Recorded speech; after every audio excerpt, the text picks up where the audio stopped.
একবার এক ব্যক্তি হযরত আলী রাদিয়াল্লাহু তাআলা আনহুর কাছে এসে জিজ্ঞাসা করলো যে আপনার স্ত্রী কেমন আছে। তখন আলী রাদিয়াল্লাহু তাআলা আনহু উত্তর দিলেন, তোমাকে হত্যা করা যদি আমার জন্য বৈধ হতো তাহলে আমি তরবারি দিয়ে তোমার মাথা আলাদা করে ফেলতাম। আরেকবার এক মুশরিক তার উটটিকে জবাই করে দিল।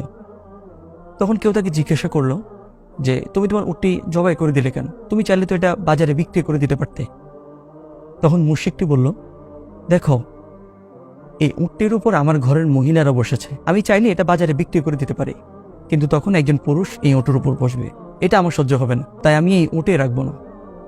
আরেক বিখ্যাত ঘটনা, হযরত সাআদ ইবনে উবাদা রাদিয়াল্লাহু তাআলা আনহু একদিন রাসূল সাল্লাল্লাহু আলাইহি ওয়াসাল্লাম সাহাবায়ে কেরামদের সাথে ব্যভিচারের শাস্তি সাব্যস্ত হওয়ার জন্য সাক্ষীর আবশ্যকীয়তা নিয়ে আলোচনা করছিলেন। তখন সাআদ ইবনে উবাদা রাদিয়াল্লাহু তাআলা আনহু বললেন যে আমি আমার স্ত্রীকে আপত্তিকর অবস্থায় একজন পুরুষের সাথে দেখব আর তার জন্য সাক্ষী প্রমাণ খুঁজতে যাব।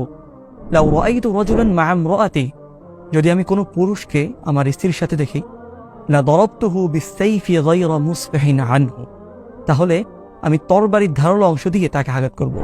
এটা হলো গায়রত, আত্মমর্যাদাবোধ, মুমিনের অলংকার। গায়রত এমনি এমনি তৈরি হয় না। গায়রত সৃষ্টি হয় ঈমান থেকে, বিশুদ্ধ দ্বীন থেকে। যার হায়া নেই, যার লজ্জা নেই, যার গায়রত নেই, তাকে দাইস বলা হয়। রাসূল সাল্লাল্লাহু আলাইহি ওয়াসাল্লাম বলেন, আল্লাযী লা ইউবানি মান দাখালা আলা আহলি, দাইস বলা হয় এমন ব্যক্তিকে যে তার স্ত্রীর কাছে কে প্রবেশ করলো, কে আসলো, কে গেল, এটা নিয়ে কোনো পরোয়া করে না। রাসূল সাল্লাল্লাহু আলাইহি ওয়াসাল্লাম আরো ভয়ঙ্কর শব্দ উল্লেখ করেছেন যে 3 শ্রেণীর লোক জান্নাতে প্রবেশ করবে না। তার মধ্যে অন্যতম হলো দায়ুস। আমার ছোট বোন তার বয়ফ্রেন্ডের সাথে সেলফি তুলে ফেসবুকে আপলোড দিচ্ছে। আমার স্ত্রী সে অন্য পুরুষদের সাথে ফ্রেন্ডশিপ ক্রিয়েট করছে, নানা রকম রেস্তোরাঁয় খেতে যাচ্ছে।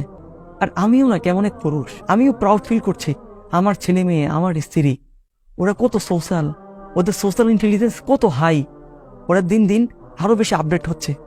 আসলে আমাদের এই দিনদারির অবস্থা থেকে আল্লামা ইবনুল কাইয়িম রাহিমাহুল্লাহ সেই বিখ্যাত উক্তিটি মনে পড়ে যায়, ইন্না আসলা দ্বীনি আল গায়রা, দ্বীনের মূল ভিত্তি হলো গায়রত। ওয়ামান লা গায়রাতা লাহু লা দীনা লাহু, যার গায়রত নেই তার কোনো দিন নেই।